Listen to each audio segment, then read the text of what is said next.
Cuma tugasnya cuma nyanyi-nyanyi doang, ya sudah. Saya menjalankan perintah itu. Tugas Panglima itu kan satu aja katanya, menyanyi.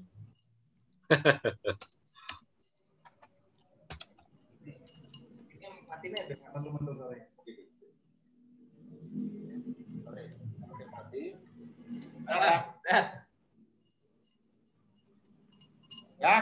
Enggak. Sehat Bang. Mana lagi? Kemana aja Pak? Ya. Indra. Mana aja? Faisal. Kenapa lagi sini lagi? Iya Bang. Lagi ngurusin rumah Bang, sama ada kekacauan sedikit di kantor lah. Siap. Kalau apa banjir udah selesai ya? Udah Bang. Banjir, rumah sakit udah kelar Bang. Karena kekacauan di kantor aja Bang. Selamat bergabung Sidik Pramono.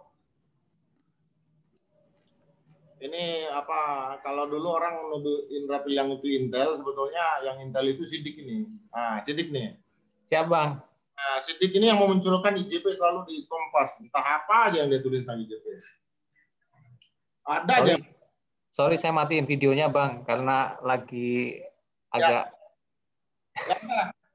Ya. Nggak lagi di masjid kan? Oke. Lagi asoy Bang. Ya.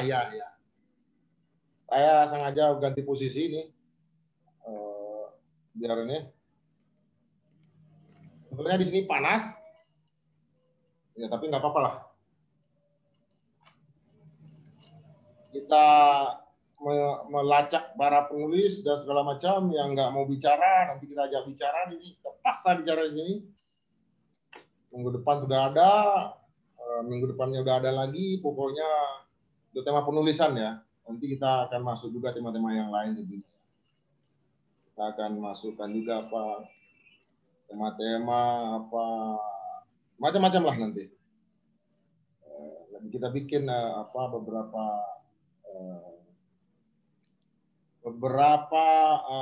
bentuk pendidikan para gerilyawan ini. Sebelum kita bawa tentu ke lapangan. Ya, Pak Ibrahim Masimya, nanti kita bawa mereka ke kilang minyak Lepak Pantai. Habis itu kita lempar ke hiu ya. Ya, janganlah sekarang. Kalau Pak Ibrahim ya sering itu ke saya yang paling yang saya pengalaman saya tentang apa kilang-kilang minyak Lapas Pantai itu saya cuma baca dari bukunya Ayu Utami. Kalau Pak Ibrahim udah sering ngalamin? Iya, hanya datang aja, tapi saya nggak ngerti lah itu. Itu kan upstream ya. Itu sangat khusus kalau kita mau ke lapangan itu ada prosedur yang ketat, itu nggak bisa sembarang. Oh begitu. Jadi tokoh-tokoh yang muncul dalam dalam samannya, dalam larungnya Ayu Utami itu tokoh-tokoh yang memang dia munculkan untuk. Jadi kalau tempat anjungan minyak di tengah laut itu kalau kita namakan itu satu negara sendiri itu. Dia punya aturan sangat ketat ya. Malahan lebih ketat di aturan negara. Misalkan dulu pengalaman kami itu kalau kapal tidak begitu bagus, nggak boleh dekat-dekat situ, ntar kebakaran dan segala macam. Jadi berlaku hukum sendiri sebenarnya. Cuma walaupun nggak dibahas, tapi sangat ketat di sana. Oh, gitu. Seperti area-area tertentu di kapal selam ya. Ini menarik.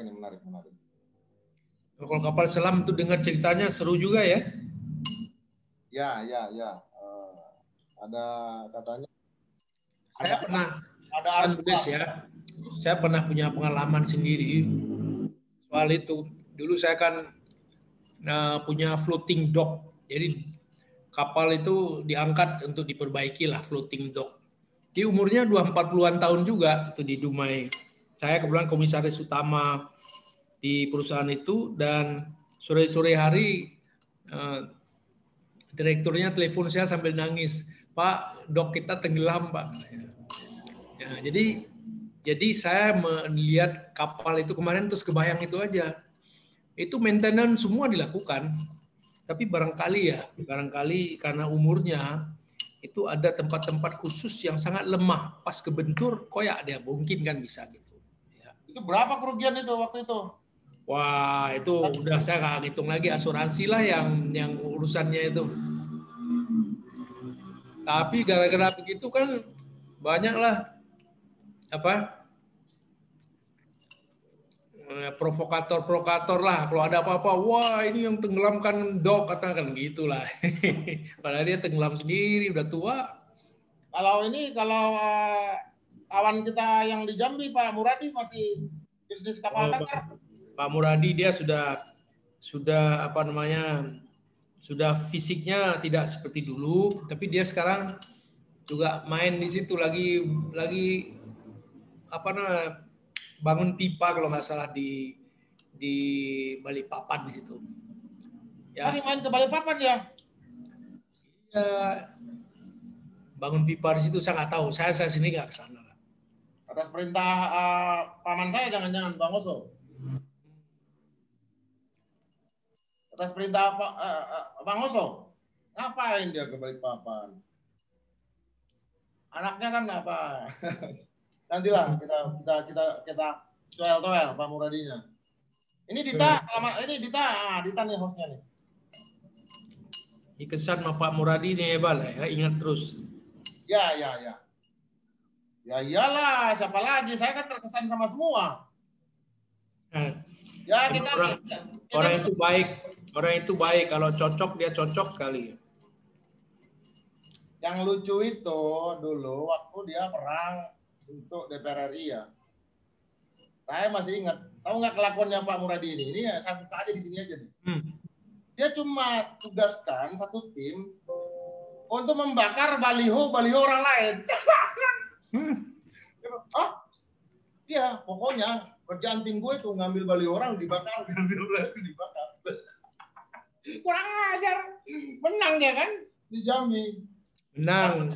Tapi yang kedua sudah enggak waktu itu bupatinya kan kawannya. Ya termasuk jangan-jangan saya bilang kan termasuk balihonya Bang Rizal Jalil. Oh enggak. Jangan-jangan. Tapi ya ngomong-ngomong, saya ini kan bukan orang yang lahir jadi aktivis seperti Panglima ini ya. Tetapi saya lahir sebagai penyair. Tapi saya sudah ngalami macam-macam ya, kegiatan politik. Ada keinginan saya itu menulis. Saya nulis apa adanya. Lah, seminggu kan nulis. Ya, menulis apa adanya, kelucuan. Saya ingin membuktikan seseorang yang bodoh politik masuk ke sana dengan segala macam itu bisa nggak kepilih misalkan gitu kan. Wah, sudah waktu saya jadi calon gubernur seperti apa, waktu saya jadi calon itu independen ya, gimana membangun jaringan dan segala macam. Kemudian waktu saya jadi caleg di mana di Surabaya, kemarin caleg di Aceh itu, banyak sekali pengalaman saya yang lucu-lucu. Saya harus mengatakan lucu. Kadang-kadang hal-hal yang nggak masuk akal, nggak waras ya orang kalau tadi ada yang bakar-bakar begitu, itu masih waras juga. Ini ada yang kadang-kadang kalau kayak di Jawa Timur itu ada sembayang-sembayang yang nggak bentuknya nggak jelas gitu dan segala macam gitu. Ya lucu. Kalau saya cerita, makanya apa yang saya alami ya itu menurut saya itu lucu. Ya lucu lah buat saya. Itulah yang terjadi di lapangan. Ya, memang ini yang kita butuhkan nanti. Orang-orang yang melihat politik itu soal menang kalah. Saya ngelihat ketika Pak Ibrahim masuk ke politik itu sama dengan orang ngeliat saya masuk ke politik. Lucu gitu. Ini ngapain Pak Ibrahim masuk politik? Ngapain semuanya udah ada. Pokoknya sudah the best of the best Pak kata ayah saya. Apa dia bilang, untuk apa kamu ke politik? Kamu kan nanti akan kehilangan kemerdekaan. Kamu sekarang semua orang itu mencari kemerdekaan dan saya lihat kamu sudah memiliki kemerdekaan itu. Lalu saya bilang sama ayah, ya justru yang saya alami, saya belum pernah mengalami yang namanya ketidakmerdekaan. Saya ingin masuk politik untuk tidak merdeka. Itu alasan saya masuk ke politik. Ya seperti itu, memang makanya lucu-lucuan aja ketika masuk politik. Tapi nanti mudah-mudahan atas bantuan Siddiq Pramono 2024 kita agak serius dikit. Jadi kira-kira kalau menulis kisah nyata seorang yang, ya saya harus bilang secara profesional, ingin tahu politik, dia masuk dengan logika-logika dia, ya logika-logika yang itu terus bergelut di sana dengan segala praktek-praktek, ada yang disukai, ada yang lucu, ada yang macam, tapi dia menikmati itu, ya. Jadi banyak sekali hal, katakanlah saya bilang aja, saya survei, oh seperti itu tuh prakteknya, oh seperti itu yang saya ceritakan, ya, ceritakan apa adanya, seperti itulah pengalaman saya. Tapi apakah itu menarik untuk orang baca? Oh justru itu, nanti ada udah pasti itu yang akan menarik nanti umurnya menurut saya cerita-cerita seperti itu akan jauh lebih lama ketimbang cerita-cerita yang lain masalah kalah menang itu ya karena Pak Ibrahim Hasim ini seorang dokter dan tiap minggu punya majalahnya masih hidup. Oh masih, itu tetap hidup. Sekarang saya sedang buat buku ini. Jadi pengalaman saya selama 3 tahun memimpin Pertamina Perkapalan dengan ratusan tanker itu, ya. Dan itu adalah pada saat memulai undang-undang Migas baru, diletakkan dasar-dasar itu, bisa membuat bagaimana suatu era di mana Pertamina dulu at any cost, ya, monopolistik, yang sekarang masuk ke yang terbuka. Meletakkan dasar-dasar itu, ujung-ujungnya sampai VLCC itu. Tapi waktu saya bangun VLCC dulu saya malah kepental kan. Nah, sekarang dibuat lagi, ya. Jadi artinya visi-visi yang telah pernah kita membuat itu proof ada benarnya, ya. Cuman kan banyak persoalan-persoalan itu. Nah, nanti masalah Pertamina nanti kita agak ini dulu. Nanti yang lucu-lucunya aja. Saya kalau yang ini memang agak serius, tapi kalau yang politik tadi yang saya bikin saya cari panglima ini, gua ada begini, ayo kita bikin yang lucu-lucu. Tapi nanti akhir tahun nanti kalau udah selesai ini jangan. Oke, kita selesaikan dulu kelas ini. Ya. Nanti kan ada peserta, nanti ada penugasan juga, nanti ada peserta terbaik nanti segala macam. Yang jelas Pak Ibrahim Hasim ini dulu pernah memimpin BPP Migas dan segala macam. Pokoknya ya orang tua yang sangat energik dan. Jangan bilang-bilang tua, orang masih muda, enak aja. Saya panggil dia bro, makanya saya pancing dia panggil orang tua kan marah dia kan. Ayo Dita, tuh jangan panggil orang tua ya. Dita. Iya dah, manggilnya Om. Iya Pak. Om. Kalau Om masih tua dong. Makanya Dita ini ngeliatnya Bang Indranya aja terus ganteng terus katanya. Yang lain dianggap gak ganteng. Gimana? Mana sini Lucky? Kemana Mas Lucky? Nanti kalau aku yang telepon udah marah. Enggak apa-apa aja. Manggil aja Bang semua kan bagus. Ya. Saya bilang sama Lucky sama Ayu silakan. Lucky itu udah siap Lucky. Dah. Ya. Ini akan sangat menarik kalau misalnya akademi menulis ilmiah ini nanti keluarannya, maksudnya outputnya kita bisa bikin satu buah tulisan gabungan gitu dah.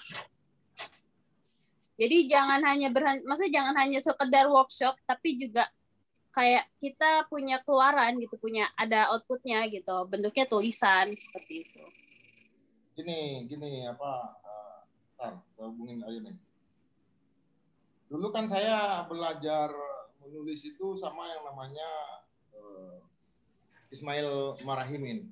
Dialah seorang sastrawan angkatan 45 ya, dan dia salah satu karya dia adalah Dan Berampun Usai gitu. Jadi Pak Ismail Marahimin adalah dosen di sastra Inggris, dosen entah dosen apa di sana. Nah, dia kemudian punya semacam tulisan, publikasi dulu di mana tentang penulisan populer. Makanya dia menggelar kelas khusus namanya PENPOR, penulisan populer 1 dan penulisan populer 2. Itu 2 semester. Nah, dia mengatakan begini bahwa kalau Anda mendapatkan nilai A dari mata kuliah ini, maka dengan itulah Anda hidup, kata dia. Nah, dia kalau dia memberikan nilai itu titik aja, titik 1, titik 2, titik 3, dan tiap minggu kita diberikan tugas-tugas gitu. Nah, kemudian minggu depannya kita presentasi, lalu dari hasil presentasi itu dia menguliti semua yang ada dalam tulisan itu sampai yang menulis itu menangis. Dan misalnya minggu depannya lagi nggak ikut kuliah. Banyak sekali yang dia bikin mahasiswa-mahasiswa yang ikut kelas itu dia bongkar katakanlah aspek-aspek secara psikoanalisa dan segala macam gitu, dan sambil dia cangklong itu. Tetapi yang saya rasakan pertama dia fiksi ya, semester pertama, semester 2 baru non fiksi. 100% dari yang berhasil lulus dari kelas dia memang menjadi penulis hebat, dan misalnya Vitana Rosa, Asma Nadia, Fadlizon juga pernah ikut, kalau nggak salah para penulis di media massa banyak. Ayu Utami juga seingat saya juga pernah ikut gitu kan, dan itu metodenya. Nah, salah satunya adalah tulisan nanti dari penugasan yang nanti saya berikan, mungkin nanti akan saya berikan teknis, lalu saya berikan penugasan, lalu minggu depannya misalnya saya langsung nilai penugasan. Itu nanti dari tulisan-tulisan apa yang muncul dalam kegiatan kelas ini, itulah nanti jadi buku. Gitu Dita ya. Jadi bukan dalam arti setelah kelas selesai saya kasih tugas masing-masing, enggak. Nanti misalnya kita akan belajar misalnya fiksi. Fiksi itu ya tentu ya hal-hal yang berbau fiksi ya, dari puisi, cerpen, prosa, sampai novel dan segala macam ya. Nah, non fiksi tentu yang bersifat saintifik gitu. Non fiksi ya bisa kita larikan ke soal-soal yang misalnya terkait dengan seni juga bisa, tentang gitar misalnya atau apa. Nanti akan saya buka cara-cara Pak Ismail Marahimin itu mengajar di kelas gitu. Tapi saya jelas nggak akan bikin Dita menangis. Kalau Bro Ibrahim Hasim udah pasti saya bikin menangis nanti. Lucu kan? Jadi itu kira-kira. Mana yang lain? Yang jelas ini kan pendidikan ini juga ditujukan untuk membentuk katakanlah sisi-sisi lain ya dari para gerilyawan ini, dan agar tahu bahwa demand menurut saya demand itu apa ya, antara kalau hukum ekonomi kan antara permintaan dan kesediaan. Nah, permintaan terhadap para penulis sebetulnya banyak sekali, dan pengalaman saya banyak sekali tim ahli gitu, misalnya menteri yang nggak bisa menulis, membuat laporan saja nggak bisa, apalagi cara membaca situasi aja nggak bisa. Komandan lapor ini kejadian, pokoknya gitulah. Masing-masing kan punya masing-masing staf khusus menteri kan harus punya yang namanya keahlian bidang itu, sehingga menterinya itu punya katakanlah gizi yang sangat baik di dalam mencerna yang namanya yang mereka makan gitu dari laporan staf. Tetapi ketika yang diberikan itulah setumpuk misalnya dokumen, dan itu tidak tumpukan dokumen itu nggak diubah menjadi satu lembar tulisan yang tinggal dibaca misalnya, itu kan berarti untuk apa ada tim ahli. Ini juga ya Dulu saya belajar membuat laporan seperti ini dari antara lain almarhum Hadi Susastro, almarhum Linggar ya, muncul Linggar. Almarhum Hadi Susastro, Direktur Eksekutif SIS. Saya tiap bulan harus membuat laporan dalam bahasa Indonesia, tentunya yang diterjemahkan ke dalam bahasa Inggris oleh Christine, dan dia panggil saya begini, Indra, ya. Misalnya begini katanya, saya adalah seorang investor yang punya uang banyak, Pak, yang punya uang banyak, dan saya sedang memutuskan apakah saya akan melanjutkan investasi saya di Indonesia atau tidak. Nah, keputusan saya itu sangat tergantung pada satu paragraf yang Indra buat ini. Dari cara Indra, dari apa? Ini kan ada ekonomi, ada masalah politik. Nah, politiknya kan Indra yang bikin. Jadi dari cara apa? Dari satu paragraf yang Indra tulis ini, kata dia kan, saya akhirnya mengambil keputusan untuk meneruskan atau tidak. Dan itu Indra harus bayangkan itu melibatkan uang yang tidak sedikit. Bagaimana cara bikin report yang seperti itu? Saya akhirnya baca laporan-laporan Pak Hadi ke beberapa lembaga-lembaga internasional dan segala macam. Saya belajar misalnya dari laporan-laporan Bu Mari Pangestu dan segala macam. Akhirnya saya membuat laporan-laporan seperti itu yang tentu bersifat khusus ya. Jadi ini juga salah satu bentuk dari pekerjaan seorang penulis gitu. Artinya untuk melayani seorang presiden tentu juga harus punya laporan yang berbeda ya menurut saya ya. Untuk Panglima TNI harus punya laporan yang berbeda.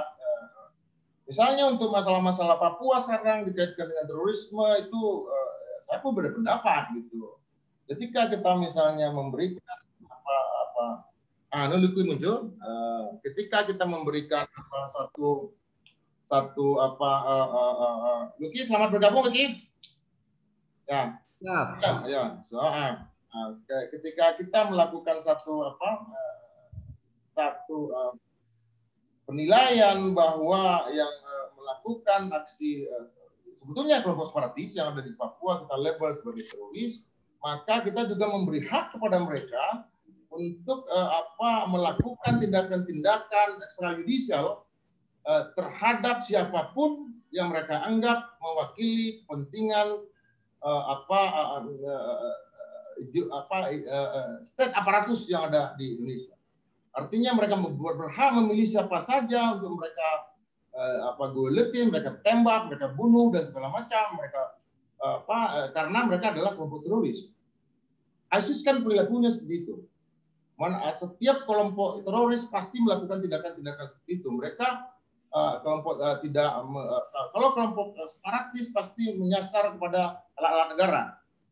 Pasti mereka menyasar kepada alat-alat misalnya negara seperti TNI, Polri atau katakanlah pemerintahan sipil, tapi jarang pemerintahan sipil yang mereka kejar. Pasti yang mereka kejar lah kombatan misalnya kan. Tapi ketika label teroris mereka kita berikan, maka mereka akan menghancurkan semua sipil. Jadi yang kayak gini. Oke, sudah lengkap ini, Selamat bergabung Pak Brigjen TNI. Abang saya ini, Arkam Mepri Armani. Nah, ini murid-murid. Ini ada Pak Ibrahim Masim. Silakan Ibrahim Masim dulu di BP Migas. Penulis juga, tapi tetap masih muda sampai sekarang. Kalau udah Arkam Mepri ini tetap juga muda. Nah, Luki Bayu Purnomo. Ini orang yang ada di balik kesuksesan perusahaan-perusahaan yang ada di pasar saham. Dia adalah yang di balik kesuksesan para pialang, tapi dia nggak pernah memberikan sukses pada piang. Semua pialang tangguh pasti ada dia nih. Pokoknya Dita silakan Dita. Silakan mulai dan biar Luki dulu. Dita silakan Dita. Ya, alhamdulillah, masya Allah. Jangan kabur dah. Jadi tadi sudah kita agak awali dengan diskusi yang diskusi yang cukup menarik. Itu bukunya Mas Luki. Hai Mas Luki, apa kabar? Bukunya Luki ini menjadi raja minyak dunia. Silakan bertempur dengan Pak Ibrahim Masim Luki. Iya. Kalau saya bukan raja minyak, tapi memang dari dulu raja minyak. Raja minyak itu artinya keren memang. Iya. Oke. Ya. Silakan. Alhamdulillahirrahmanirrahim. Terima kasih buat yang sudah hadir, untuk teman-teman yang sudah hadir, untuk bapak-bapak, bukan bapak ya, katanya tadi nggak mau dipanggil bapak, dipanggilnya abang katanya semua, masya Allah. Abang, biar muda katanya, biar semuanya muda. Ya, assalamualaikum warahmatullahi wabarakatuh. Kenalkan saya Rahayu Hardita, biasa dipanggil Dita. Mungkin saya paling muda kali ya di sini ya, dan paling minim pengalaman, ya, tapi nggak apa-apa, karena saya berharap dari forum yang diciptakan sama Uda Indra ini kita bisa saling menggali, bukan saling menggali, saling mengembangkan potensi yang kita punya, gitu. Jadi kalau ini kan Uda nih bikin akademi ini untuk melahirkan penulis-penulis berbakat, jadi menurunkan beberapa ilmunya dan menggait beberapa orang yang memang memiliki kompetensi di bidang tulis menulis gitu. Nah, salah satunya Mas Luki. Mas Luki ini bukunya udah banyak banget, sering keluar masuk TV, masya Allah, keren. Kita siap, Dita. Bareng ya Mas. Iya gitu. Dan mungkin kita bisa langsung ngobrol atau mendengarkan bagaimana sih pengalaman Mas Luki selama membuat tulisan. Lalu apa sih yang kemudian membuat Mas Luki ini apa ya istilahnya nggak berhenti gitu untuk bisa menelurkan karya-karya tulis yang ini bestseller gitu ya, masya Allah banyak peminatnya gitu kan. Jadi kalau bestseller udah pasti tulisannya menarik ya. Gitu. Jadi kita akan belajar nih sama Mas Luki nih trik bagaimana menentukan, mungkin bisa mulai dari menentukan topik yang menarik, terus mencari bahan dan sebagainya. Mungkin silakan Mas Luki. Ya, terima kasih Dita. Assalamualaikum warahmatullahi wabarakatuh. Salam sejahtera untuk kita semua. Waalaikumsalam. Ada Dita, ada Indra di sini, sahabat saya. Nah, tentu pertama saya akan sharing ya mengenai karya tulis. Nah, karya tulis. Ada memang beberapa buku yang saya buat itu memang berdasarkan kisah nyata. Jadi buku-buku itu saya inspirasi dari beberapa kejadian-kejadian di dunia keuangan gitu, karena latar belakang saya sebagai ekonom dan kebetulan hobi untuk meneliti bagian-bagian empiris dari transaksi keuangan, khususnya saham, komoditi, kemudian CFD, kemudian instrumen-instrumen keuangan yang memang dijadikan parameter untuk mengukur dinamika ekonomi gitu. Nah, jadi dari sana saya terinspirasi bahwa bagaimana sih sebenarnya membuat satu karya tulis yang memberikan dampak langsung kepada pembaca. Jadi memang dari awal saya menulis itu saya mengangkat kisah nyata. Jadi kisahnya isinya itu mayoritas hampir 90% buku yang saya tulis itu adalah buku kisah nyata.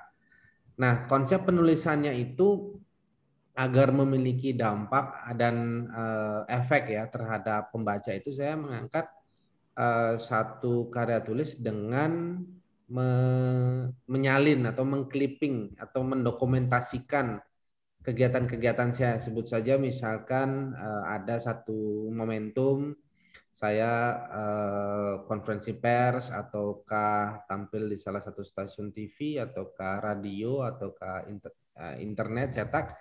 Nah, itu saya clipping di mana saya hanya ingin menjelaskan bahwa apa pandangan-pandangan saya itu nantinya harus dijelaskan melalui fakta-fakta gitu.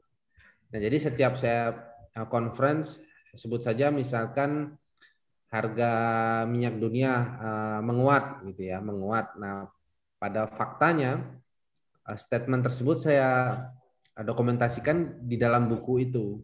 Dan setelah saya menjelaskan pandangan tersebut atau proyeksi tersebut, dengan kenyataan minyak dunia menguat, maka itu saya clipping dan saya bercerita latar belakang kenapa saya menyampaikan proyeksi tersebut atau pandangan tersebut. Nah, itu berbagai macam parameter itu perhitungannya mulai dari technical analysis, kemudian price action, kemudian sentimen dan sebagainya.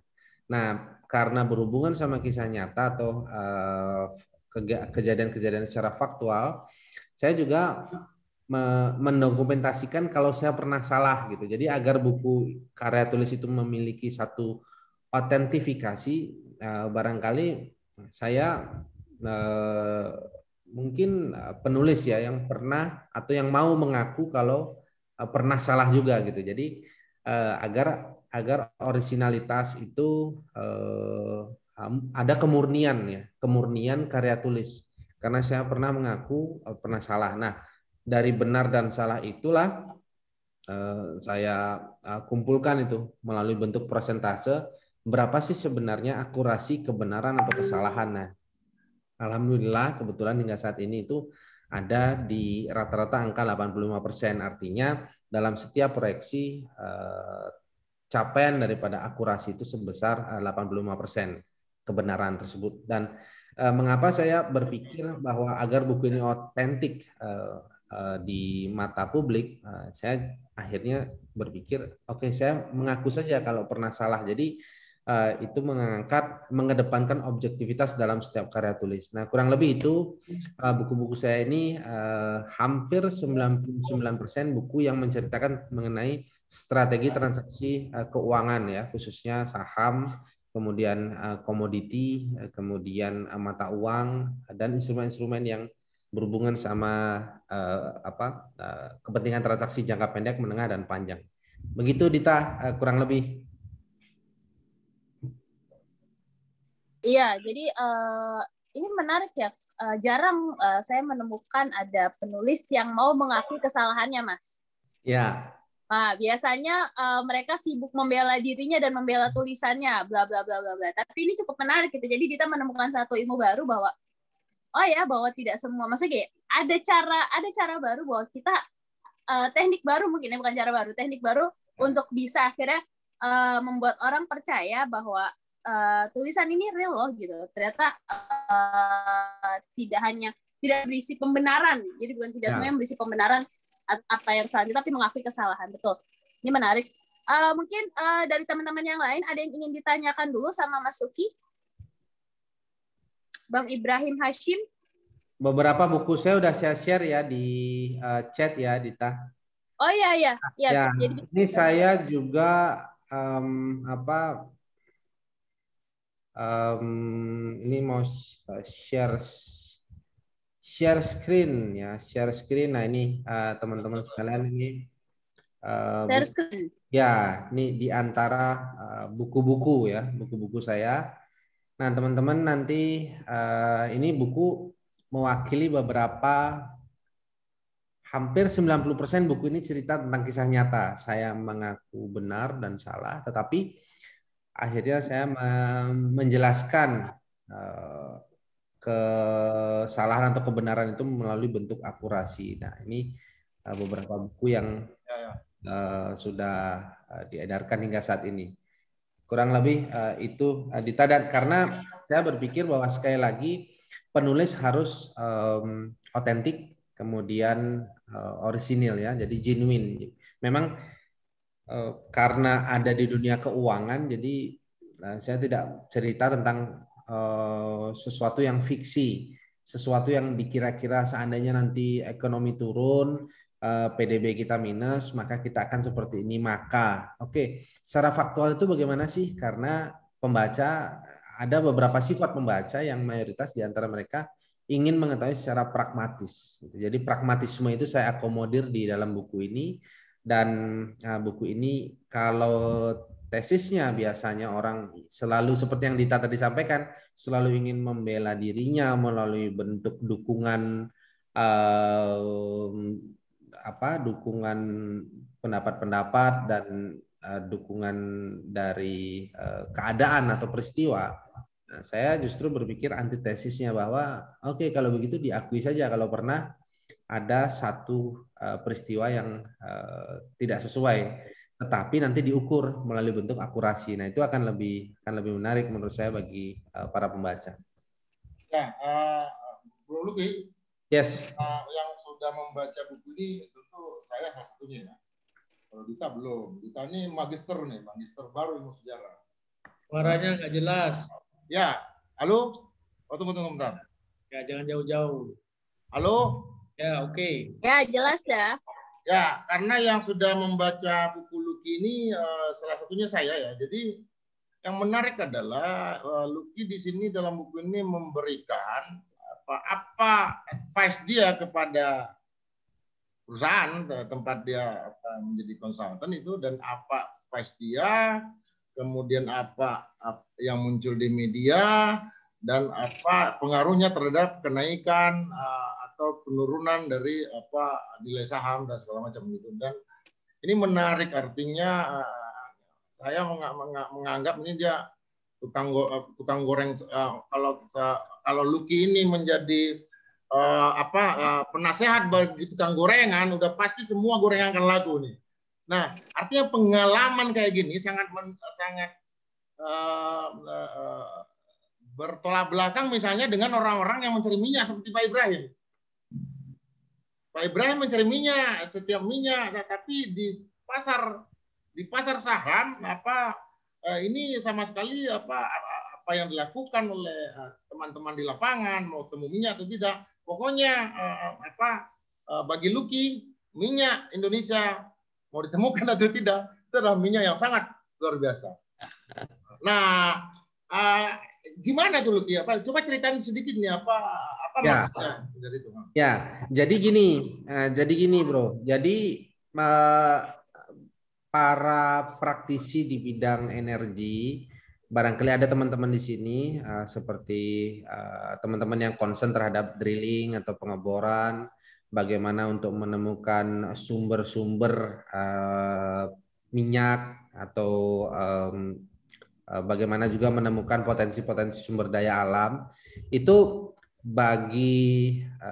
menurut saya, bagi orang keuangan, khususnya saya, itu yang terpenting adalah dari manapun minyaknya. Nah, di buku itu saya menceritakan bahwa bagaimana sih tidak perlu sumber permodalan yang besar, sumber pendanaan yang besar, tetapi kita bisa ikut memanfaatkan atau memperoleh potensi transaksi dari kenaikan atau penurunan harga minyak itu. Nah, itu yang pertama.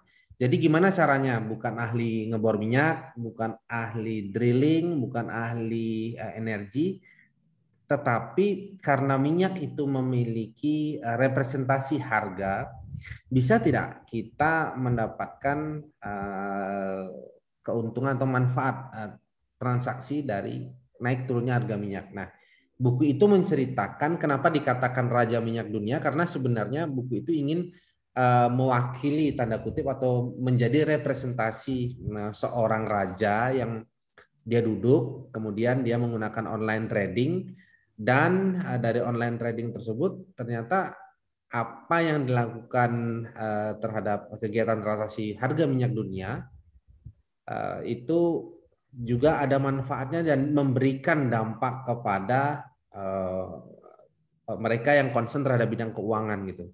Jadi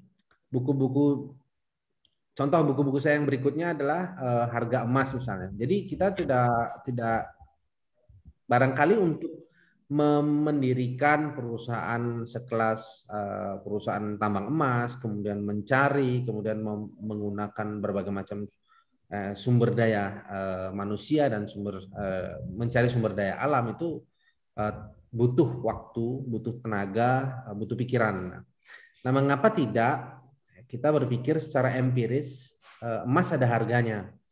Yang kita cari dari setiap kegiatan secara aktual itu adalah manfaat dari kegiatan tersebut apa. Nah, kalau secara ekonomis berarti apa? Bisa tidak kita memperoleh selisih kenaikan harga emas tersebut tanpa memiliki tambang emasnya.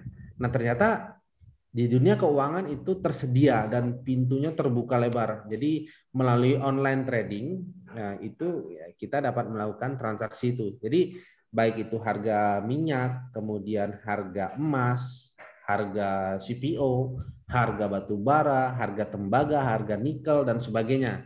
Contoh hari-hari terakhir kita disibukkan dengan pemikiran mobil listrik ya. Tesla masuk ke sini, bahan baku daripada Tesla, mobil Tesla tersebut adalah nikel. Nah, nikel tersebut juga sebenarnya tersedia dalam satuan transaksi. Nah, ke depan fenomena yang terjadi adalah kalau kita mau bicara masalah novelty, beberapa bursa di luar negeri sudah menempatkan air sebagai komoditas ya, komoditas transaksi atau komoditas trading.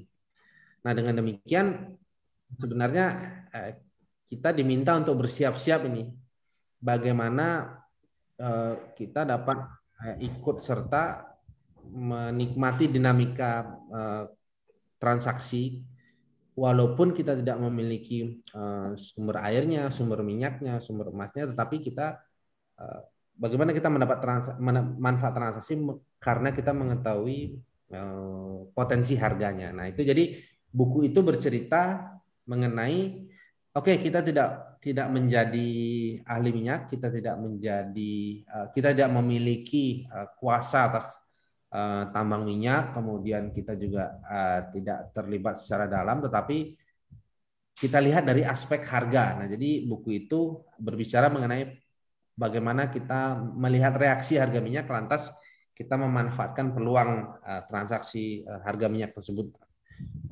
dalam buku itu. Itu bro, menjadi raja minyak dunia. Oke, raja minyak aslinya gimana nih Pak Ibrahim? Ada tanggapan?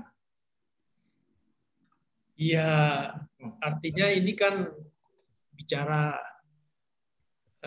harga ya, naik turun memanfaatkan gitu ya. Jadi memang ya harus duduk orang melihat. Kalau saya pikir, saya ini kan akhir-akhir ini kan mungkin satu hari ada 10 orang agen yang telepon saya, Pak main emas dong, gini dan sebagainya. Saya ajarin ini. Bisa diajarin sebenarnya kita udah paham gitu kan, memanfaatkan yang turun itu ya. Cuman kalau saya bilang kalau hidup saya hanya ngelihat itu ya nggak mau saya ya. Apalagi dulu waktu main saham, lagi main golf, telepon ini di break apa enggak, saya nggak mau, itu nggak nyaman hidup saya. Ya, jadi saya ada orang yang memang habis pensiun tuh duduk aja tuh main itu terus, hari ini dapat gini kan begitu. Saya kira ini kan di dunia sekarang itu sedang tren, makanya buku-buku Mas Luki ini pasti disenangi lah ya, pasti disenangi dan tidak habis, nggak kering itu. Tadi dibilang air, memang di dunia ini kan sebenarnya kalau dari sudut kami ada 3 hal yang ke depan yang paling penting strategis. Pertama ya pangan itu. Dengan segala macam, yang kedua energi, ketiga air bersih yang disebutkan tadi. Jadi kalau tadi disebutkan air bersih, betul. Memang perang juga di beberapa negara juga berbuat air bersih. Sekarang kita lihat yang Sungai Nil dan segala macam ya. Jadi saya kalau soal isu itu saya pikir ya itu ada benarnya melihat dari konteks itu. Cuman kalau saya tapi begini Pak Ibrahim, ya. Kebanyakan orang kaya raya itu bukan karena dia seorang produser, tetapi karena dia pedagang. Jadi yang kaya-kaya itu kebanyakan adalah para pialang dan bukan para piliang. Nah, itu saya meyakini betul itu. Kalau yang piliang-piliang itu udah pasti enggak miskin-miskin. Kan Malaka piliang miskin, Agus Salim piliang miskin. Tapi kalau yang pialang-pialang ini tren bukan tren, tapi banyak juga teman-teman intelektual, setahu saya, intelektual ya, bekerja di jurnalisme, bekerja di badan riset, menjadi aktivis, tapi dia nggak memahami dengan sangat baik yang namanya pasar saham, tapi menghabiskan begitu banyak saham, menghabiskan uangnya dan sampai rumah segala macam untuk saham kayak gini. Jadi kalau Luki setahu saya sangat profesional ya, sangat memilih kasih deh ini klien ini. Ayo Arman, selamat bergabung, ayo. Ya, halo Mas. Ya, bentar lagi giliran Ayu nih. Nah, gimana itu? Ya. Kombinasinya nih, Luki. Jadi gini, Pak Ibrahim dan rekan-rekan semua memang sudah hampir 60 tahun terakhir atau 70 tahun terakhir memang banyak sekali begawan-begawan ekonomi yang menggunakan ya, instrumen transaksi komoditi ya seperti minyak dan emas untuk mengkapitalisasi atau mengutilisasi kegiatan yang memang sebenarnya kegiatan tersebut tidak berhubungan langsung kepada minyak ataupun emas. Nah, seperti justru kegiatan yang banyak berhubungan dengan keuangan. Contoh Paul Getty. Nah, Paul Getty itu pendiri Standard Oil. Pendiri Standard Oil pada akhirnya pada masanya itu memang jadi orang terkaya di dunia karena memiliki kuasa atas pengeboran atau produksi minyak. Nah, setelah 10 tahun menemukan itu, mereka memang bergeser menggunakan kegiatan perminyakan itu sebagai underlying ya, sebagai underlying. Nah, kemudian yang berikutnya adalah JP Morgan. Nah, JP Morgan itu kompetensinya itu di bidang keuangan, tetapi menggunakan atau mengutilisasi asetnya itu menggunakan instrumen transaksi yaitu emas dan minyak. Nah, kemudian berikutnya lagi kalau kita lihat di dunia keuangan itu Rockefeller misalnya. Rockefeller itu juga mayoritas transaksinya itu di sumber daya energi. Nah, lantas dikapitalisasi menjadi instrumen keuangan. Artinya saya sendiri merasakan sebagai penulis dengan menulis menjadi Raja Minyak Dunia dan beberapa buku itu justru pergaulan, kemudian pertemanan, persahabatan itu jadi lebih solid. Karena apa? Saya justru berteman dengan teman-teman yang lintas disiplin ilmu, seperti Pak Ibrahim misalkan dari energi, kemudian banyak lagi dari orang yang ahli untuk mencari JORC, kemudian bagaimana orang yang ahli untuk drilling, kemudian panas bumi dan sebagainya. Nah, jadi menurut pandangan saya mengambil satu konsentrasi bahwa memang ketika menjadi kalau dikatakan penulis atau saya memutuskan untuk menekuni satu profesi khusus di bidang trading, itu saya ingin berpikir bahwa kenapa kita tidak memperkaya horizon atau cakrawala kemampuan atau kompetensi tersebut dengan melibatkan beberapa disiplin ilmu atau lintas disiplin ilmu. Nah, untuk itu saya menulis buku-buku itu yang justru berseberangan tetapi konsentrasinya kepada harga gitu. Nah, buku itu diharapkan menjadi literasi dan inklusi bagi para pembaca atau para praktisi bahwa sebenarnya para ahli minyak bisa memanfaatkan kompetensinya untuk melekatkan diri dengan pergerakan harga. Begitu juga sebaliknya, orang yang mengetahui potensi kinerja harga minyak bisa juga mulai mendalami apa sih sebenarnya ruang lingkup energi khususnya perminyakan pada dasarnya gitu. Jadi ini menurut saya satu kebaruan karena menulis ini jadi mengenal dan mengetahui lintas disiplin ilmu, dan ini baik sekali. Jadi ke depan itu saya akan berencana untuk menulis batu bara. Semuanya didasari dengan harga. Jadi instrumen apapun di dunia ini yang ada harganya dan menjadi parameter perhitungan ekonomi seperti batu bara, mata uang, nikel, kemudian baja, dan ke depan bukan saja hanya air, ke depan lagi itu adalah karbon, ya, udara bersih akan diperjualbelikan. Jadi masa depan transaksi ini memang benar-benar kita harus siap ya, bahwa sekarang kita kita masih bisa hirup udara segar. Nanti ke depan masa barangkali 10 atau 20 tahun karbon itu akan menjadi karbon trading, akan diperjualbelikan ya. Nah, untuk itu itu sebenarnya juga memiliki satu kesiapan tersendiri untuk para profesi atau para saintis dan para pelaku transaksi. Bagaimana cara memanfaatkannya, bagaimana cara mengutilisasinya. Jadi di sana kita benar-benar dituntut untuk oke, kita harus sangat dinamis nih untuk melihat ini. Gitu. Nah, kurang lebih itu. Jadi kalau boleh Pak, saya sedikit ya. Ini sedikit, ada kawan. karena ada Ayu nih, Ayu mau tampil bentar lagi nih. Boleh? Ya, silakan. Ya, itu kawan Panglima yang tadi disebut. Ya, ada seorang bupati gagal di pemilu, sekarang nyewa satu kamar, kerjanya ya gitu tadi, kotak-atik itu harga, ya, untuk dapat dukungan. Barangkali buku ini boleh dikasih ke abang kita itu, ya, supaya lebih dia mengerti gitu ya. Cuman saya tidak tahu ya kegairahan pasarnya itu, menurut saya apabila volatilitas harga itu naik turun kan, kalau stuck begitu aja kan nggak menarik gitu ya. Jadi makanya diciptakanlah macam-macam gonjang-ganjing supaya naik turun gitu. Nah, itu satu persoalan lain di belakang kan. Itu kelas-kelas dunia lah ya. Udah kelas dunia. Ini kayak sekarang Telsa itu dan segala macam naik demikian ya, dikira besok padahal entah kapan itu belum tahu urusannya, tapi karena gembar-gembornya jadi ya seperti itu. Nah, disinilah yang kadang-kadang saya khawatir ya, kita bermain-main yang seperti itu sesuatu yang nggak nyata juga ya, kadang-kadang karena itu. Tetapi kalau sudah hidup main itu kan perangainya udah tahu. Saya kira itu. Terima kasih. Makasih Pak Ibrahim. Ya, oke. Apa Dita, ini silakan. Dita? Iya. Yang ganti berdua. Selamat datang Mbak Ayu.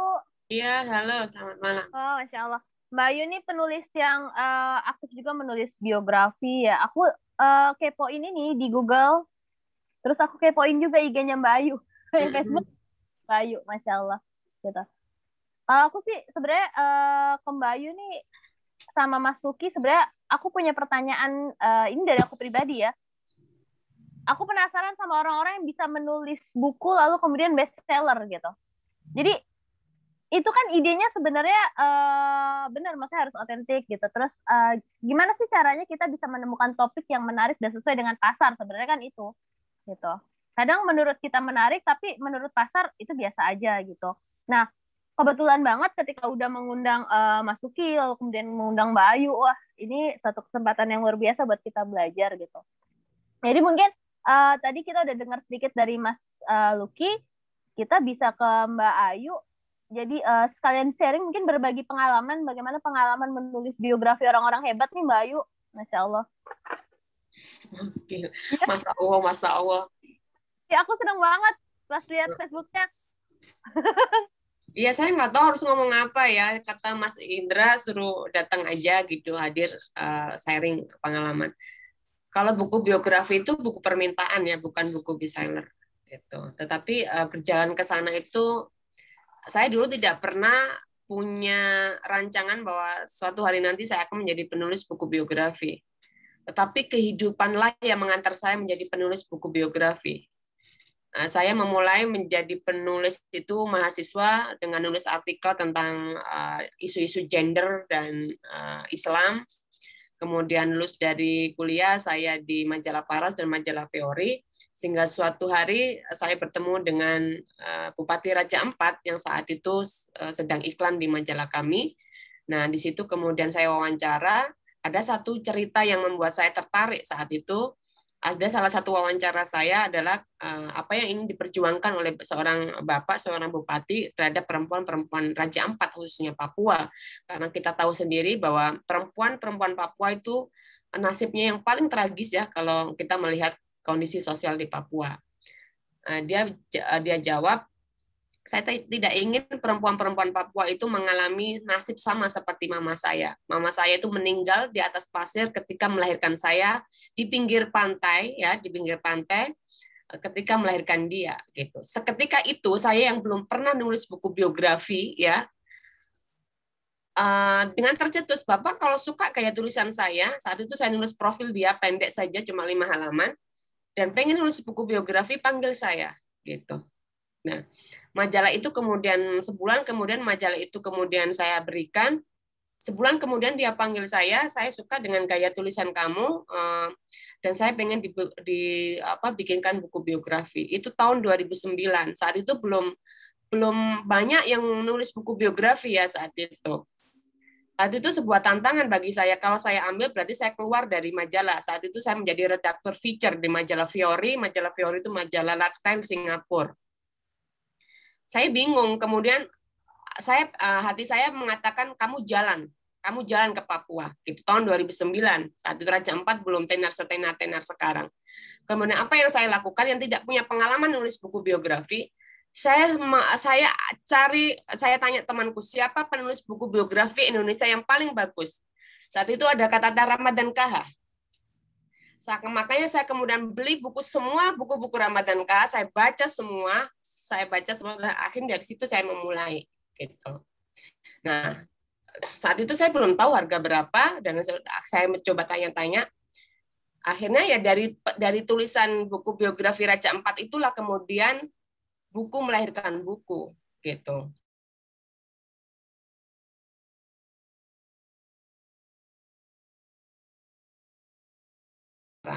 Artinya bahwa kehidupan yang menarik saya ke sana gitu. Dan saya tidak pernah melakukan promosi ini apa itu enggak, buku melahirkan buku. Ataukah ketika saya kemudian menawarkan seseorang kemudian dia tertarik gitu. Itu aja.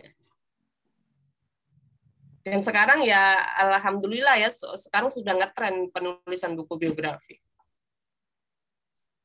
Gitu. Kalau awalnya gitu. Ada pertanyaan lain. Ayo, udah berapa sekarang menulis bukunya, Ayu? Kira-kira sudah ada 22 ya, Mas ya? 22 buku dari 2029. Jadi setahun itu paling banyak saya paling mentok 3 buku saja. Ya. Kemarin saja cuma 1 karena COVID. Gitu. Di FB bukunya udah banyak banget dah. Jadi itu bukan buku, kalau gini, kalau saya itu, kalau penulis di Indonesia, kalau mengandalkan bestseller, kita tidak bisa makan. Oke? Nah, jadi salah satu untuk bikin survival hidup adalah memilih jalan, karena menulis itu kan di dunia kreativitas ya, dan orang kreativitas itu kan butuh makan ya. Kalau penulis di Indonesia, kalau hanya butuh, kita nggak bisa kreatif. Maka menurut aku jalur penulisan buku biografi itu sangat diuntungkan karena harganya juga tidak kecil gitu. Nah, dalam proses penulisannya pun panjang gitu, ada riset, ada risetnya panjang, ada proses itu tim gitu. Begitu. Mbak, aku mau tanya, pernah ada di titik bosan nggak ketika menulis? Kayaknya bosan banget nulis biografi terus. Setiap klien baru itu tantangan baru ya. Oh gitu. Setiap klien baru itu tantangan baru. Jadi gini, menulis buku biografi itu saya menempatkan saya seperti kuliah gitu. Bahasanya baru semuanya gitu. Kita ketemu satu orang itu baru, jadi kita selalu belajar pada seseorang. Nah, pada proses penulisannya mesti ada titik jenuh, tetapi seorang penulis ya memang harus melampaui jenuh itu gitu. Kita tidak boleh menunggu mood itu sudah diciptakan dan bosan itu sudah bagian dari proses nulis ya. Itu sudah wilayah internal penulis gitu. Karena profesionalitas kan memang kita nggak boleh kayak begitu. Profesional ya kalau kontrak 3 bulan jadi ya harus diselesaikan. Apapun keadaannya 3 bulan harus jadi gitu. Karena kita sudah dikontrak dengan biaya mahal gitu. Begitu aja sih, Mbak. Apa? Aku tuh sampai speechless loh. Karena bukunya banyak banget. Mas Luki juga aktif menulis buku gitu.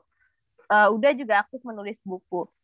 Tapi salah satu guru saya itu Mas Indra loh. Oh iya. Waktu zaman, jadi saya bersyukur juga waktu zaman mahasiswa saya juga maksudnya dilatih oleh CCIS kayak gitu. Jadi ya itu bagian dari proses belajar ya. Ya pokoknya keberhasilan saya terhadap Ayu ini sangat sempurna ya. Boleh dibilang gitu. Kenapa? Karena dari Ayu pakai hijab sampai nggak pakai hijab gitu, saya tahu. Apa? Yang benar, iya ini ya hijab Jejaknya melebihi Dita dulu nih. Iya, jadi prosesnya panjang ya Mas Rian. Ini apa pokoknya ini melebihi ISIS, tapi biasanya akhwat-akhwat yang seperti itu datangnya ke saya, bukan ke Sedi Pramono. Apalagi ke Bro Ibrahim. Hai Bro. Ya, apa Arkam? Udah Arkam? Ayo mungkin ada yang mau sharing atau ada yang mau bertanya lagi? Karena kalau Ayu ini kalau kita tampilkan tulisan-tulisannya udah pasti sangat menghipnotis orang. Tapi kalau kita tampilkan tulisan dan bersama orangnya 2 kali menghipnotis orang. Makanya saya kesel sekali ditanyain, bro titip salam bro titip salam bro. Yang titip salam itu si Pani Tambayong yang giginya udah ompong gitu kan. Untung udah Arkam nggak titip salam. Silakan udah. Ini ada 2 nih dan mereka ini boleh dibilang saya kenal. Mbak Luki Bayu Purnomo saya kenal dari dulu. Dia mau dulu masuk Balitbang Partai Golkar, nggak perlu masuk Golkar. Saya bilang Anda itu perlu jadi masuk Balitbang aja, saya bilang kan. Kami dulu punya 45 orang di Balitbang itu dan rata-rata orang-orang yang jenius yang seperti Luki ini salah satunya. Silakan Pak Arkam, ini seorang Brigjen TNI sekarang di pusat udah? Ini dulu untuk ini. Silakan udah mau menulis tentang pengalaman kombatan di Papua gimana tuh supaya orang menangis membacanya. Ya itu gimana tuh? Nah itu kan menarik juga toh. Udah silakan udah. Belum. Saya belum nih, masih menyimak, masih belajar dulu Pak Indra nih. Belum berani ngomong. Lanjut aja, saya menyimak aja. Oke, silakan udah. Oke. Yang lain? Silakan yang muda-muda ini, yang muda-muda, Vicky. Ayo yang lain. Kalau saya yang terus bertanya nanti ilmunya keserap. Yang lain mikir, saya tanya dulu ke Mbak Ayu, boleh? Iya Bapak. Tadi saya dengar bahwa selama pandemi justru produktivitasnya menurun, 1 buku saja ya. Tapi pengalaman saya dan pengalaman kawan-kawan justru lebih produktif. Ya, seperti ini kalau kita wawancara orang, mencari apa segala, tinggal pakai Zoom dan segala macam. Kalau dulu kan mesti ketok pintu dulu segala macam kan. Jadi justru seperti itu. Saya tidak tahu bagaimana kok bisa. Yang saya maksud kemarin, setahun kemarin tuh permintaannya hanya 1, harusnya 3 saya menulis buku biografi, tapi kemarin tuh saya menulis paling cepat itu kemarin 3,5 bulan jadi buku. Yang Bupati Sorong itu. Nah, di dalam menulis buku biografi itu saya tidak suka wawancara lewat online karena emosi ekspresinya tidak terbaca oleh saya. Jadi ketika wawancara itu tidak hanya saya sekedar melihat apa yang dia ucapkan, tetapi ekspresi dia itu bisa harus kebaca oleh seorang penulis buku biografi. Jadi kayak wawancara itu tidak hanya sekedar menggali informasi, tapi juga menciptakan chemistry antara penulis dan sang klien. Karena emosi-emosi itu penting dalam proses detail menulis. Gitu Bapak. Ya, karena yang diwawancara hanya sedikit ya. Iya, jadi wawancara itu kan di dalam proses menulis buku biografi itu kan ada risetnya itu 2 macam, yaitu wawancara sama riset buku. Riset buku itu hanya untuk pendalaman, setting dan lain sebagainya. Kalau wawancara itu harus detail untuk mengisi cerita. Nah, kita itu kan kalau wawancara itu kalau hanya sekedar ngomong ini kan orang bisa berbohong kepada kita. Tetapi kita kalau ketemu face to face itu kita bisa menatap matanya, bisa melihat detail itu. Nah, itu tuh akan terbaca oleh penulis gitu. Nah, ketika kita menulis itu juga harus dituangkan sebagai detailan itu. Jadi menciptakan emosi, menciptakan rasa itu dari itu. Dari hal-hal yang remeh, dari hal-hal yang bukan dari ucapannya, tetapi semua bahasa ekspresinya itu menjadi sebuah unsur emosi di dalam sebuah tulisan. Ya, mungkin pengalaman saya juga ini. Mbak Ayu, ya. Tanya Mbak Ayu. Ya. Lingkar bang.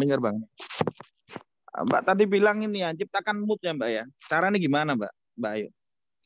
Kalau saya pertama ya, penulis itu harus punya trigger. Kalau nggak saya selesai, kalau saya kan punya trigger, kalau saya tidak bisa menyelesaikan buku 3 bulan, saya tidak bisa makan. Itu pertama. Oke? Oke, copy. Nah, jadi harus ada trigger. Kedua, profesionalitas. Jadi kalau kita mau dibayar mahal, ya kita harus sesuai dengan tingkat kualitas kita, selesaikan komitmen itu. Nah, itu akan lama-lama kalau sudah menjadi disiplin, itu sudah menjadi gerak tubuh kita sendiri. Jadi kalau satu hari nggak menulis, itu rasanya ada yang hilang gitu. Jadi kalau saya tuh lebih seneng kalau ada menulis. Kalau saya menulis itu hari saya disiplin. Saya bangun jam 4, jam segini itu tertata rapi. Tapi ketika nggak ada yang saya tulis, itu hidup saya kacau gitu. Jadi saya tipe orang yang harus didisiplinkan oleh tugas gitu. Jadi tubuh saya mengikuti gerak. Ketika saya mengatakan pada tubuhku ini harus selesai 3 bulan. Jadi saya komitmen pada diri saya gitu. Jadi komitmen diri pada saya pada klien yang sudah bayar saya mahal. Pertama, yang kedua saya juga punya trigger sendiri bahwa karena saya single parent ya yang harus menghidupi 2 anak yang tidak punya sandaran hidup. Jadi sandaran hidup saya adalah diri saya sendiri. Jadi saya harus selesaikan. Ayu. Ya. Kalau saya kan selama lebih dari 10 tahun ya saya menulis catatan harian dan saya menulis tiap hari itu tiga kali dalam hari. Subuh, sore, dan malam. Jadi memang seorang penulis itu memang harus kalau nggak nulis itu saya lebih baik nggak makan daripada nggak nulis. Itulah istilahnya. Artinya saya lebih baik menggunakan uang saya untuk membeli buku tulis yang bagus daripada saya menulis catatan harian saya. Itu banyak itu catatan harian saya saya tulis bukan di buku tulis yang bagus ya, tetapi karena memang saya nggak punya uang. Tapi uang saya selalu saya gunakan untuk hal yang seperti itu. Nah, jadi memang ada semacam cara untuk mendisiplinkan diri. Nah, yang kedua misalnya dulu saya menulis kolom itu ketika jadi the best ya, ketika saya jadi salah satu jadi the best penulis itu, saya sampai 70 artikel per bulan. Bayangkan 70 artikel per bulan di Kompas misalnya 3 kali, di koran Tempo misalnya 2 atau 3 kali juga, di Sindo tiap minggu biasanya tuh hari Senin. Itu bagaimana semua hal artinya DJ Rizal sampai datang ke tempat saya, dia bilang lo itu jangankan tulisan ludah lu pun akhirnya ditulisan. Nah, memang butuh sesuatu dan tapi memang itu sesuatu yang mengerikan ketika apa yang kita tulis itu menjadi sabda, dan itu saya sampai menangis dan hampir ini, dan saya akhirnya bunuh diri secara kelas. Saya masuk lagi ke lingkungan untuk tidak lagi, karena tidak ada orang yang berani mengkritik gitu. Tidak pilihan itu waktu itu. Nah, Ayu ini setahu saya adalah salah satu atau mungkin salah satu-satunya penulis yang memang mahal sekarang. Enggak, saya masih di bawah Albert Enda, Mas Indra. Oh, siapa? Albert Enda itu lebih mahal.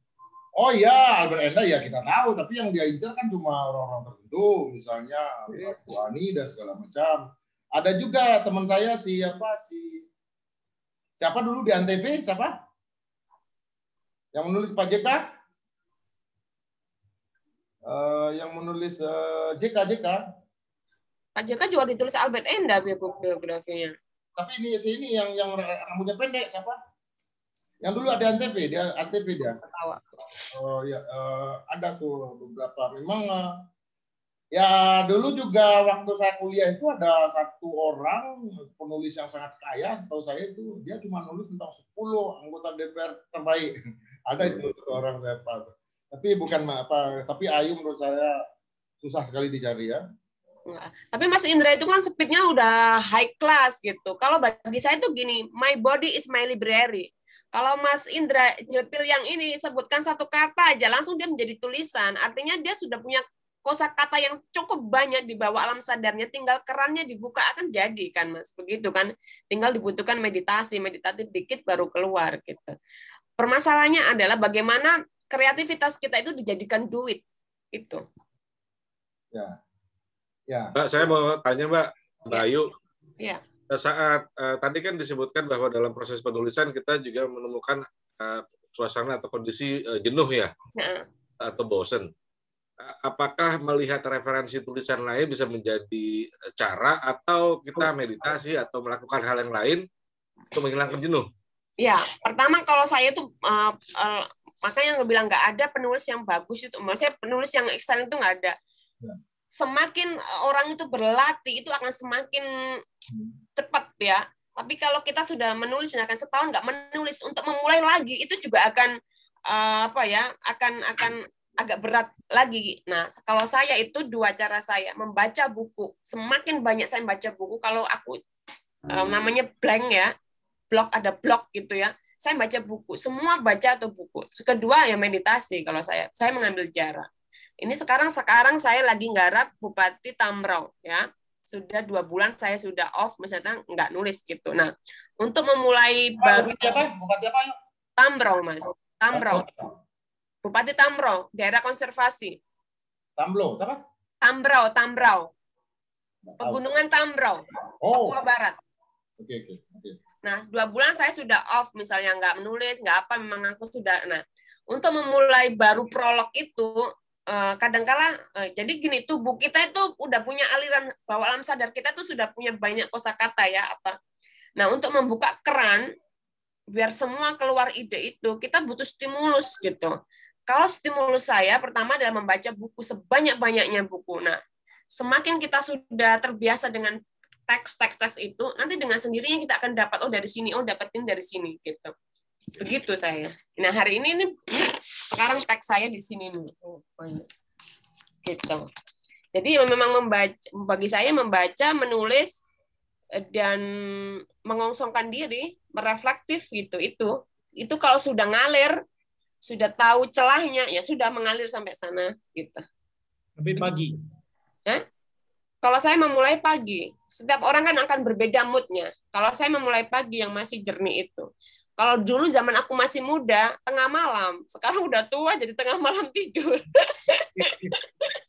Dita, mana Dita nih, Dita? Gitu. Jadi setiap penulis itu punya seninya masing-masing, di mana dia tune in-nya akan itu. Tapi 3 hal ya, menulis, membaca, meditasi. Saya meditatif gitu. Dita, nggak ada Dita? Ada dah. Silakan Dita. Itu sedang menyimak Mbak Ayu dengan baik. Allah. Aku terkagum-kagum. Lagian Mas Indra malam-malam pakai kacamata hitam mau kemana toh? Memang ada aja Kak, gayanya. Itu tanda seorang filsuf, itu sudah mau naik menjadi filsuf. Sebentar lagi ambil mic gitu, Bang Indra itu. Itu tanda mau menjadi filsuf gitu. Udah lama jadi filsuf, Bro. Tadi dari subuh tadi sampai siang itu chatting dengan Bang Ical. Senang sekali saya. Silakan Pak. Kalau dari Mas Luki sendiri gimana, Mas? Gini, ini ada malam-malam gini seru banget nih kalau cerita masa lalu saya sama Indra nih. Jadi berarti muridnya Mas Indra juga? Saya karyawannya Luki. Mas Indra ini berarti guru yang muridnya banyak banget. Aku ini salah satu muridnya Mas Indra. Ini punya gedung, punya ini segala macam. Saya ditawarin satu lantai segala macam, saya tinggalin. Nah, jadi gini. Jadi malam-malam gini nih seru nih ngomongin masa lalu. Jadi waktu itu tahun berapa ya, kalau nggak salah 10 tahun yang lalu atau 11 tahun yang lalu. Jadi teman-teman nih, Indra setiap nongkrong sama saya tuh cerita filsafat. Ada Aristoteles, ada Plato dan sebagainya, banyak ceritanya. Jadi sebenarnya kita berdua ini hobi, nggak tahu ya. Menurut saya sih Indra ini hobi pendalaman filsafat ilmu. Nah, kembali ke pertanyaan Dita yang pertama tadi, gimana sih latar belakang, kemudian background, kemudian gimana sih biar dapat chemistry untuk Ayu nih. Ini Ayu ya. Kita lihatin bukannya Ayu nih ya. Nih. Mantap Mbak Ayu. Nah, jadi sebenarnya inspirasinya itu bro, pertama itu dari The Scientific Revolution, Immanuel Kant. Itu yang pertama. Nah, terus kita sharing lagi tuh berdua. Ada namanya David Hume ya, ada itu, kemudian ada lagi Thomas Kahn ya, ada lagi Thomas Kahn. Nah, sebenarnya referensi atau cara-cara penulisan buku saya itu banyak dipengaruhi dari filsafat itu, karena dasar daripada penulisan khususnya di bidang keuangan itu adalah beberapa teori, terutama teori kebenaran gitu. Nah, ini bukunya nih ya. Ya. Hidup matinya sang pengarang, di sini banyak sekali penulis. Ini itu tulisanmu Mas, Matinya Sang Pengarang. Ya, Pak. Ya. Oh, aku suka banget buku ini. Zaman dulu saya baca terus itu. Zaman-zaman aku feminis itu. Ya, aku kan sukanya Bartes kan. Pengarang sudah mati kan. Tapi ada juga kenapa saya menulis novel? Ya. Udah selesai novel ini. Karena novel ini. Oh, itu apa Mas? Ini si Weni. Weni kan dia lagi Weni Arta Dugina, udah pasti cantik lah kan. Dia lagi magister di Moskow ya. Dia lagi magister di Moskow. Lalu dia pas datang ke Indonesia, dia bercerita waktu itu pas Anas Urbaningrum Barudin ya baru di sidang, jadi dia ketemu kasus novel ini, lalu dia bilang, Bang, pokoknya Abang harus datang ke London, habis ke London Abang datang lagi ke Moskow. Kenapa kamu? Saya mau menikah, kata dia kan. Hah? Kuliah kamu bagaimana? Ya nggak tahu. Mestinya kamu selesai kapan? Oktober. Jadi gini, saya bilang kan. Saya ketemu sama dia. Hadiah apa saya mau kasih ke kamu yang saya belum pernah bikin, kira-kira supaya kamu menyelesaikan kuliah kamu daripada kamu menikah seperti itu.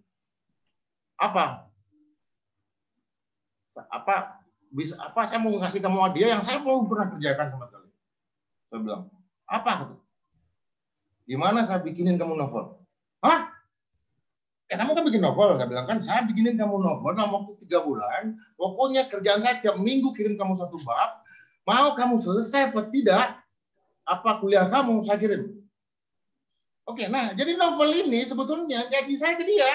Dan memang saya kirim aja tiap minggu, saya kirim 1 bab, dan akhirnya dia menyelesaikan masternya dan nggak jadi menikah. Nah, itu, jadi memang saya tuh butuh penulis gerilyawan ya, memang kadang-kadang butuh tantangan. Saya kalau nggak ditantang ya nggak nulis. Gitu Ayu. Karena kehidupan seorang filsuf itu kan ya udara pun bisa dijadikan makanan gitu kan. Saya suka sekali gitu karena belalang juga bisa kita makan. Pokoknya nanti kita akan jalan-jalan ke Papua sama Ayu. Dita nggak diajak, Ayo. Gini Indra, gini, gua ngasih pendapat bahwa ini kalau kita sama-sama pada hobi nulis atau pingin punya karya otentik, kita buat 5 lembar atau 6 lembar, itu kita jadikan setiap tahunnya itu buku, nanti kita anterin tuh siapa misalkan pandangan-pandangan berdasarkan disiplin masing-masing ya. Ada yang memang seperti Mbak Ayu hobinya menjadi biografer misalkan, kemudian gua di bidang keuangan atau siapa. Nah, itu kita tuangkan itu tulisan kita itu pandangan-pandangan tahunan. Kan banyak idenya. Misalkan menuju Indonesia 2045, menuju Indonesia emas, kemudian apapun bisa kita angkat setiap tahunnya, dan itu bisa kita berikan kepada stakeholder pemangku kepentingan, apakah kementerian kah, lembaga kah, atau presiden kah, kita anterin bahwa ini pandangan-pandangan otentik dari bagian-bagian organ ya masyarakat ini, bagian-bagian organ masyarakat Indonesia ini yang memang sebenarnya mau dimaknai ataupun tidak, tetapi ya kita seperti memang Oke, kita harus kasih karya tulis pada mereka gitu.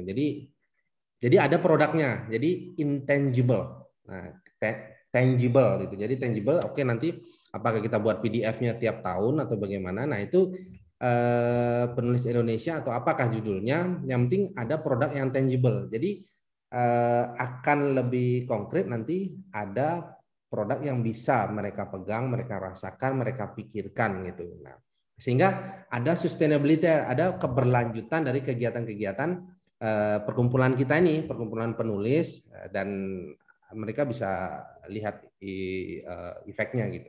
Itu ya. Cakep tuh. Dulu jadi gerilyawan penulis. Ya, kita punya sampai sekarang masih ada web grupnya Indonesian Writers Club ya. Memang beberapa perkumpulan penulis, tapi akhirnya perkumpulan penulis ini misalnya ya saya mau sebut misalnya abang saya itu Bang Farid Gaban misalnya, kan saya melihat ketika sejumlah penulis dibawa ke satu kementerian penulis bagus itu saya merasa sedih. Makanya saya menjadi panglima gerilyawan itu tidak mau, karena bagi saya itu seorang penulis itu harganya sangat mahal. Ya. Saya selalu ya kalau harganya Ayu itu misalnya berapa, saya mungkin 2 kali lipatnya Ayu ya. Mau saya menulis cuma 1 buku dalam setahun, bagi saya nggak ada masalah. Karena begini, karena yang ditunggu uang banyak itu bukan ketika menulis. Uang banyak itu ketika kita diundang untuk jadi pembicara.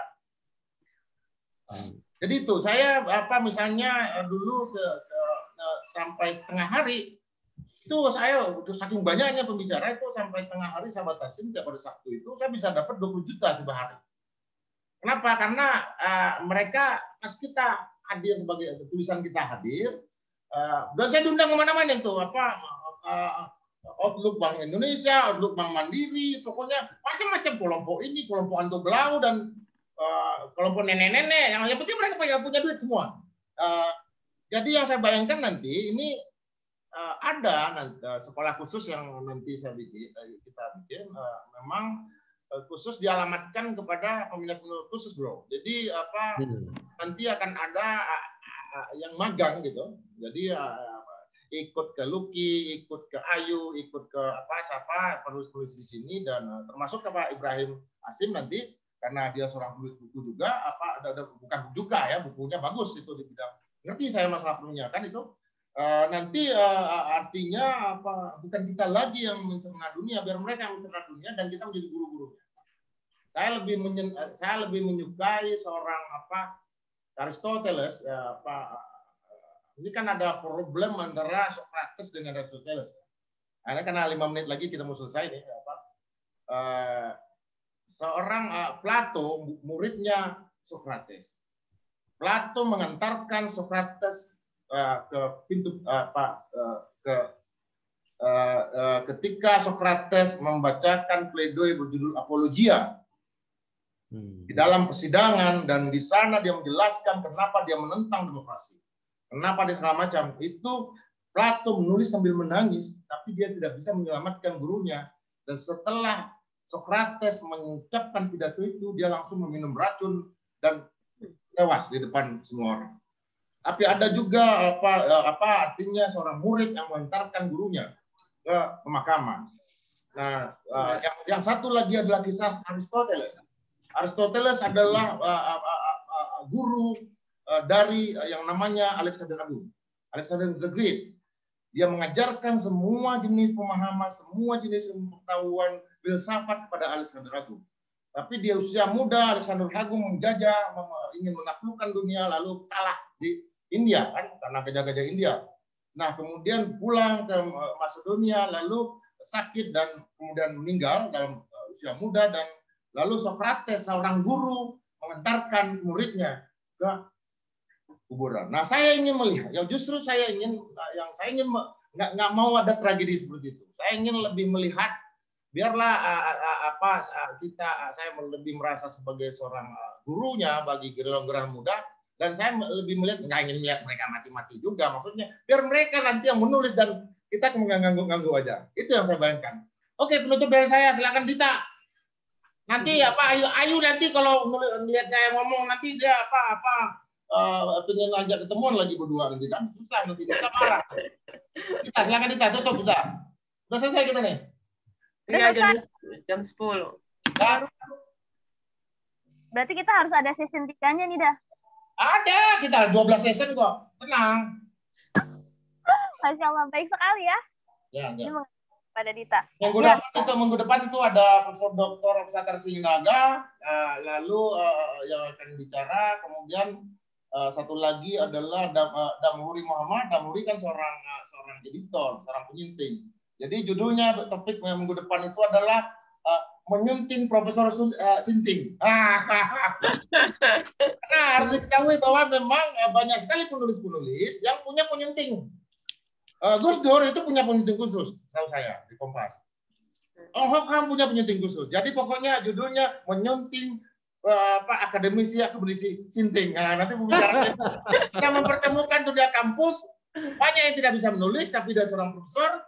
Nah, lalu ada Damhuri Muhammad yang sangat pintar sekali menyunting. Kira-kira itu temanya minggu depan, ya? Ada juga. Oke, silakan kita tutup. Ya, jadi Dita agak simpulkan sedikit ya. Jadi belajar banyak hari ini dari kakak-kakak, dari Mbak dan Mas, Abang semua gitu. Jadi bagaimana menjadi seorang penulis itu ternyata memang tidak mudah, tapi tidak bisa dikatakan sangat sulit ya. Gitu. Hanya saja perlu, kalau bahasa Islamnya mungkin istiqomahan, keistiqomahan, apa ya bahasa istiqomah tuh? Maksudnya perlu konsistensi terus menerus gitu. Ya, kalau tadi aku nih Ikhwan Villa dulu, tapi sekarang Ikhwan Villa. Iya, jadi kalau dari Mbak Ayu tadi kan bagaimana mempertahankan mood gitu, membangun moodnya gitu. Terus kemudian kalau dari Mas Luki itu bagaimana kita bisa mencari topik-topik yang memang mungkin menarik gitu untuk bisa dilempar ke pasaran seperti itu. Itu dan ya tadi aku mencatat sedikit bahwa ketika kita sudah mulai bosan menulis, mungkin salah satu caranya adalah dengan memperbanyak literatur lagi. Jadi dengan kita banyak membaca, mungkin kita akan mendapatkan ide-ide baru, ide-ide segar gitu. Tapi setiap film, mungkin tapi yang dibaca itu bukan hanya buku ya. Ya, yang dibaca nggak cuma buku. Boleh baca. Saya biasanya 3 tuh. Saya ke pasar pagi-pagi jam 3 pagi, saya lihat ibu-ibu ngangkat, saya bilang bahwa loh mereka kerjanya lebih berat daripada saya. Yang kedua saya ke perpustakaan, ke toko buku, saya akan lihat buku-buku di sana. Saya bilang saya adalah orang paling tolol di dunia dan kenapa Pak saya harus seperti ini. Dan ketiga saya pergi laut biasanya dan melihat bintang-bintang di langit, mau lihat meteor jatuh, loh nyatanya saya kecil gitu. Jadi 3 itu terapi yang saya lakukan ketika saya bosan gitu. Dan yang keempat saya ngeliat fotonya Ayu aja. Ngapain, Mas? Kalau Mas Indra kan semua di dalam dirinya, di luar dirinya sudah jadi teks. Karena Mas Indra kan memang jago menciptakan teks. Apapun Mas Indra, tai lalat gitu. Jadi teks dia. Karena dia memang sudah raja teks. Gitu. Ya. Jadi lagi-lagi setiap orang ya ketika membangun moodnya masing-masing gitu. Jadi sampai ketemu di sesi berikutnya. Kita tutupnya dengan apa dah? Dengan doa sesuai keyakinan masing-masing. Bukan, kalau saya harus antara datang berpikir merdeka 100%. Oh, Tan Malaka. Merdeka 100%, bro. Merdeka 100%. Belum merdeka, Mas. Merdeka. Lo itu kan simbol ininya Persatuan Perjuangannya Tan Malaka. Merdeka. Oh iya. Iya. Ya, terima kasih teman ya. Selamat malam. Terima kasih. Pak Indra. Ya. Faisal, Pak Arka, Sofi. Semua. Nanti akan kita akan ya. Terima kasih. Thank you. Thank you. Bye. Iya, enggak apa maksudnya. Jadi kita lagi. Please ya, aku mau tidur. Ya, oh, ya, Mbak. Semangat. Yo, bye-bye. Dita kapan temenin tuh siapa? Ayo tidur. Ya. Mbak Ayu mau tidur. Nggak, temenin. Dia kan sendirian tidur. Ya. Ya, gaya banget. Iya lagi ya. Oke, ya, makasih ya. Yuk.